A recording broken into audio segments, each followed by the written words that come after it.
Contento con calificaciones como estas que demuestran que se ha hecho una apuesta importante en el área de educación. Definitivamente, definitivamente. Esto lo que es un reflejo de un gobierno que ha decidido apostarle a la educación, que ha entendido que aquel país que apuesta en educación es el que ha encontrado la ruta correcta para el subdesarrollo.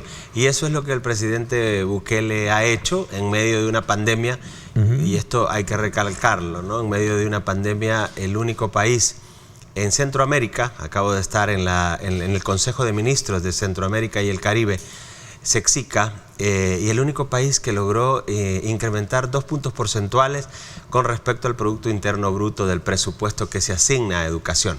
Estos resultados pueden verse no solo desde el punto de vista del aporte que se ha dado y la facilitación de recursos en el área educativa, sino que también en los procesos de formación.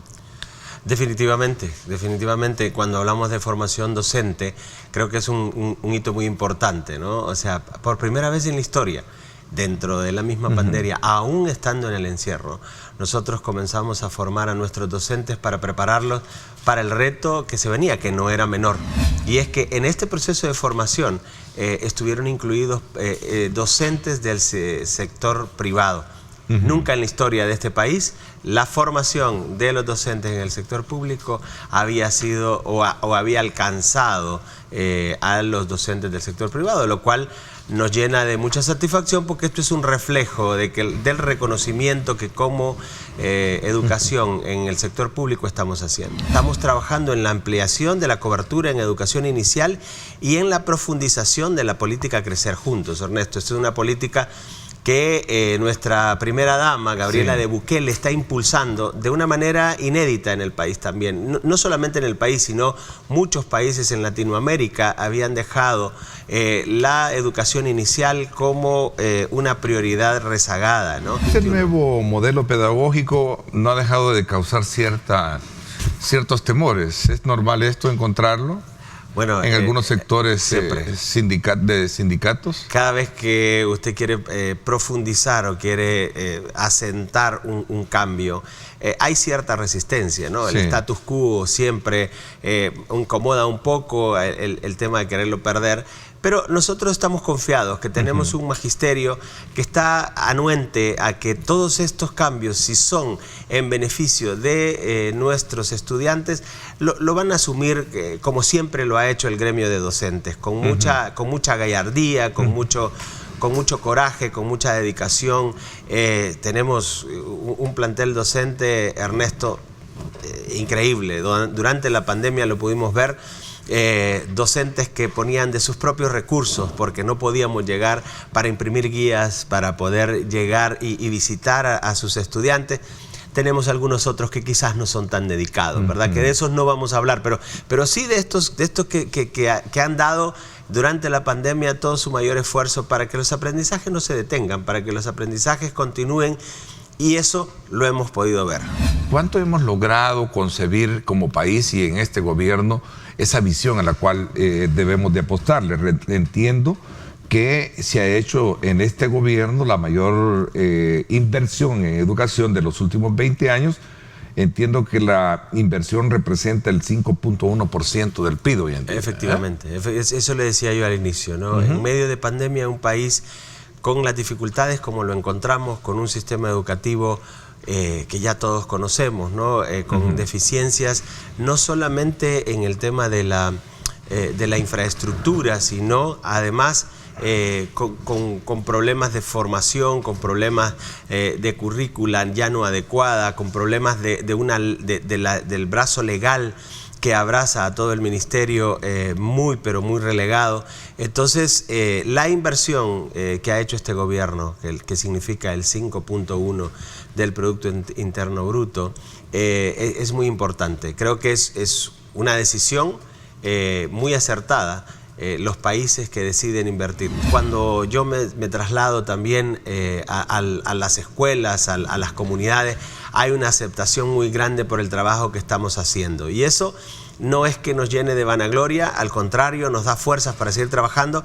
Usted conoce el sistema educativo perfectamente, con mucha brecha. Estamos recuperando el rol rector, estamos conversando internamente en el ministerio qué acciones podemos tomar al respecto, ¿verdad? Que si es bueno que se sigan graduando tantos docentes anualmente, o será conveniente parar un poco esa producción de docentes. Y trabajar con el que se tienen, formarlos, prepararlos bien. Tenemos una población docente, en nuestro caso, digamos, con edad, ya en edad de jubilación. Pero que nosotros sabemos que este país venía con un proceso, digamos, con un proceso, una deuda eterna con nuestros jubilados, que este gobierno está tratando de manera integral, ¿no? Que esperamos dentro de muy poco tener ya una reforma a la ley de pensiones que le permitan a esto. Además, nosotros ya tenemos el análisis de cuánto nos costaría un proceso para jubilar a todos estos docentes que están en este momento ya en edad de jubilación.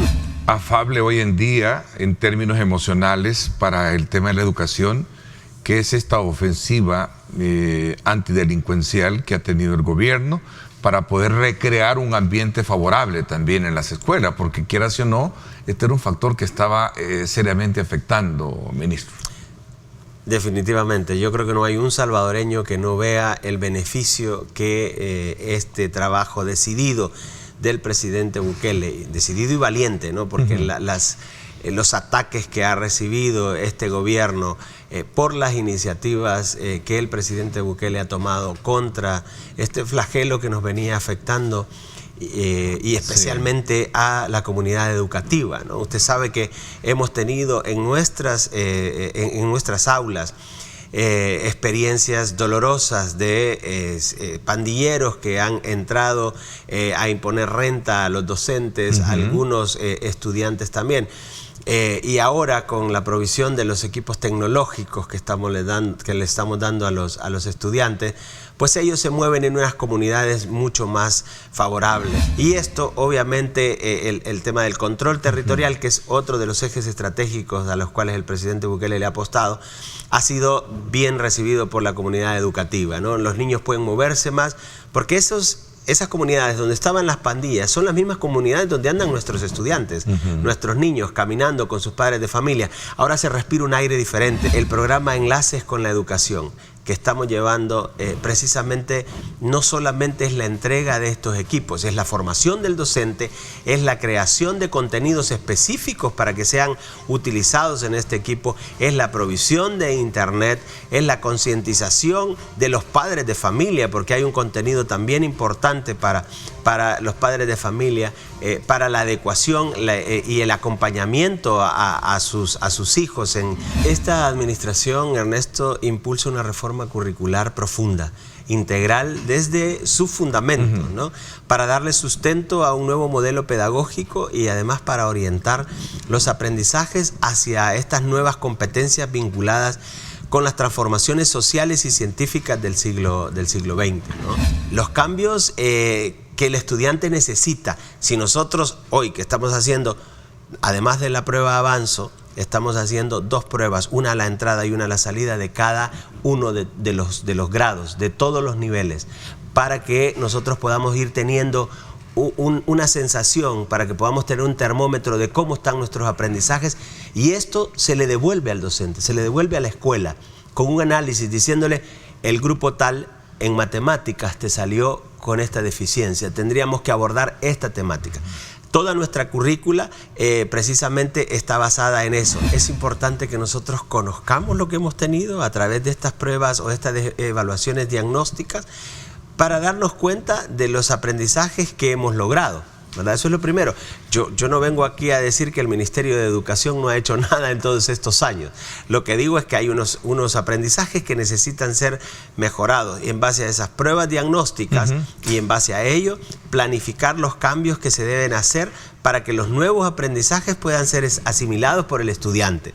Los colegios privados están siendo observados, evaluados y están a tono con esa visión de la que hemos estado hablando, ministro. Definitivamente observados, definitivamente que van a ser parte de este proceso de adecuación curricular. En este momento no hemos entrado en contacto con ellos todavía. Digamos que ellos tienen condiciones un tanto diferentes a las que tiene el sector público, pero sí la consulta y el proceso que estamos llevando de diálogo. Yo le decía, en la primera reunión que tuve el sábado anterior con 170 docentes, uno de ellos se levantaba, de los que participaron, y me decía: yo soy un docente del sector privado, ¿verdad? Y estoy acá participando con ustedes porque estoy interesado. Nosotros en ese momento les hablábamos de la adecuación curricular, uno de los 9 temas que nosotros vamos a profundizar. Y entonces todos miraban con mucho agrado el hecho de estar trabajando en esa adecuación curricular que le permita a nuestros estudiantes estar a tono con las exigencias del mundo que estamos viviendo ahora. Este gobierno no solamente está invirtiendo en tecnología, sino también en tener un sistema educativo que sea inclusivo. Por primera vez en la historia estamos llegando a estudiantes que tienen algún grado de discapacidad. Tenemos 30 centros educativos a nivel nacional en donde hay más de 2.400 estudiantes con algún grado de discapacidad, y a eso estamos llegando. Esta es la primera generación de estudiantes que se va a encontrar con una aula innovadora, con una aula inclusiva, pero sobre todo con un aula que pretende que los aprendizajes sean efectivos para sacar a este país del subdesarrollo. Entiendo que en los últimos años, por lo menos ha sido de las grandes apuestas, pero no ha logrado tener lo que hoy en día se tiene. Creo que andamos alrededor de los 300, casi 250 millones más de lo que se invertía en años anteriores. Correcto. Venimos de afrontar un sistema de salud que tenía cerca de aproximadamente un presupuesto de 750 millones para el 2018.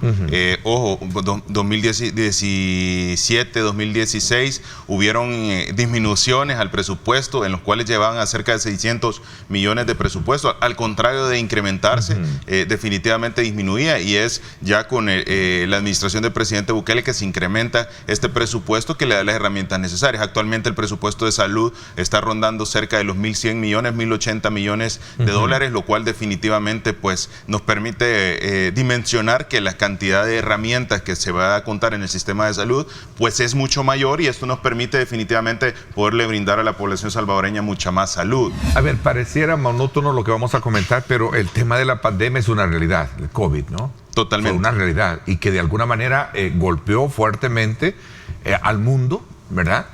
Pero también en el caso muy en particular, no lo digo yo, lo dicen las cifras, lo dicen los organismos internacionales, el buen manejo que se hizo para poder ser digamos, avante de esta situación. Sí, totalmente. La pandemia de COVID golpeó al mundo. Golpeó al mundo y a los mejores sistemas de salud. Incluso ahí nos dimos cuenta de que lo más importante no se trataba tanto del potencial y del capital financiero que pudiera tener un país, sino que de la capacidad de visión, de la priorización de la salud sobre otro interés, y esto fue muy fundamental y que el país aplicó de manera inmediata. Esto nos permitió de alguna manera tener los resultados que ahora estamos observando a nivel internacional, y que no lo dice el Ministerio de Salud o no lo dice el Ministro de Salud, lo dice la Organización Mundial de la Salud, lo dicen entes financieros, y estamos viendo la situación de El Salvador en una vivencia o experiencia de la población en relación a lo que está expresando otros países en este momento. Recientemente lo vi en Ginebra, ¿no? Totalmente, es una alegría el poder compartir a nivel mundial todo lo que está haciéndose en El Salvador.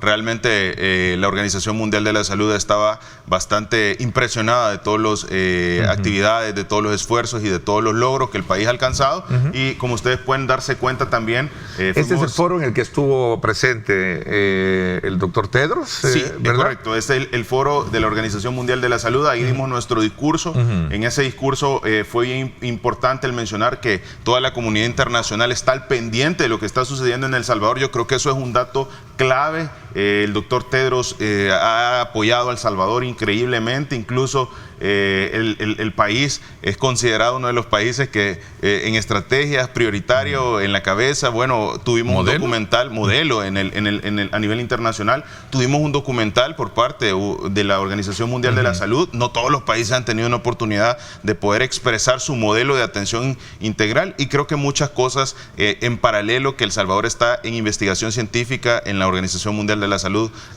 actualmente, y eso es clave. Es importante recordar que encontramos un sistema de salud prácticamente olvidado, muy descuidado, un sistema de salud en el cual no se contaban con las condiciones necesarias. Un paciente tiene puntos claves que puede observar cuando llega a un centro de atención. Primero, que haya una atención, que se le brinde la atención.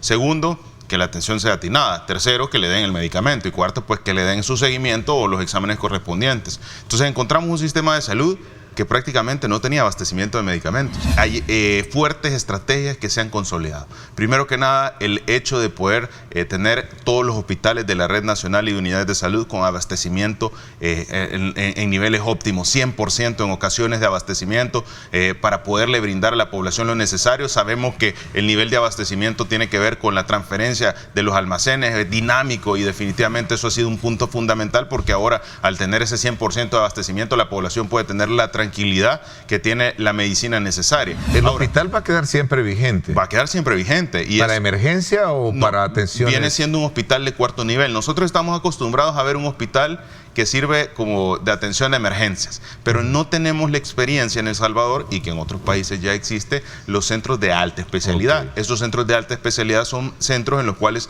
se refieren enfermedades muy particulares, de alta complejidad, que son resueltas en ese centro para poderle quitar o descongestionar aquellos otros hospitales que están teniendo atenciones en el día a día con emergencia. Esto es un punto importante.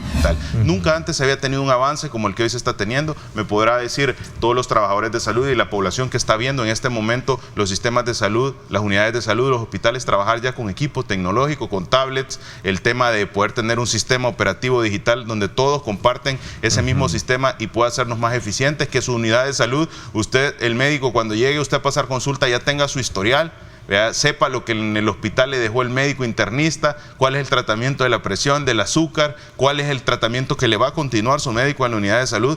Eso definitivamente nos va a dar una facilidad y una eficiencia en el sistema de salud. Nuestras unidades de salud tenían en el 2021 cerca del 32% de conectividad, y a la fecha actualmente estamos llegando a un 70% de conectividad. Todos sabemos que las unidades de salud son cerca de 700 unidades de salud, y ahora con la estrategia y la inversión que ha hecho el Ministerio de Salud, se está llevando esa conectividad, esa fibra óptica, ¿sí?, a esas unidades de salud, lo cual conlleva a que todo su trayecto en las diferentes unidades que están estratificadas y diversificadas con facilidad de acceso a los diferentes municipios, también puedan tener la viabilidad del poder ahora tener conexión a una fibra óptica. Clasificar como una sospecha de dengue, lo único que usted tiene que tener son tener fiebre, que la fiebre no lo puede dar cualquier enfermedad. Sí. Y tener 2 síntomas dentro en los cuales se incluye tener dolor retroocular, cefalea, dolor abdominal, si usted se da cuenta, náuseas o vómitos. ¿Qué son esos síntomas? Cualquier problema gastrointestinal, cualquier problema se lo puede contemplar. Ahora, ¿qué se ha hecho? Bueno, estamos haciendo una PCR confirmatoria para darnos cuenta si realmente estos casos sospechosos se tratan de dengue. ¿Y sabe cuál es el resultado? 65% de los casos no son dengue. Son procesos gripales. Son otro tipo de procesos que no es el dengue. Perdón, procesos... Podría ser respiratorios, podría ser gastrointestinales, podría ser de otro tipo. Y eso es clave tenerlo en cuenta. ¿Cómo estamos con la viruela símica? Muy importante, dándole rastreo a nivel internacional. En El Salvador no se tiene en este momento viruela símica. Esto es importante al mencionarlo. ¿El más cerca caso es México o Guatemala? Es México. Guatemala no estoy seguro si ya reportó su primer caso. Es importante el mencionarlo. Es una enfermedad que se ha demostrado mucho que tiene facilidad de transmisión a la hora de actividades. No es letal, entiendo, ¿no? No es tan agresivo, pero se ha visto en pacientes con relaciones sexo hombre con hombre. Entonces eso es importante tenerlo presente, es uno de los claves que se está identificando a nivel internacional. Seguimos estudiando definitivamente, no solo el tener una pústula, que es un granito con pus, quiere decir que ya es viruela. Ojo con eso, porque se ha alarmado mucho a la población. Cualquier situación que la población pueda tener, y eso quiero ser muy específico, en los cuales ustedes identifiquen pústulas que son pequeñas bolitas con pus, notifíquenlo. Nosotros trasladamos un equipo epidemiológico para hacer la evaluación, y primero para identificación epidemiológica, y segundo para darle la tranquilidad a la población. Y que lo dijimos en la Organización Mundial de la Salud, y eso llamó mucho la atención, es que nadie nos diga que somos un país que no puede ser grande por ser pequeño, número uno, y segundo, y eso lo retomamos de las palabras del presidente, y número uno, que la población internacional ponga los ojos en El Salvador, porque El Salvador es grande, y eso se lo hemos dicho. Okay. Y a la comunidad internacional, no de palabras, sino que con hechos y resultados.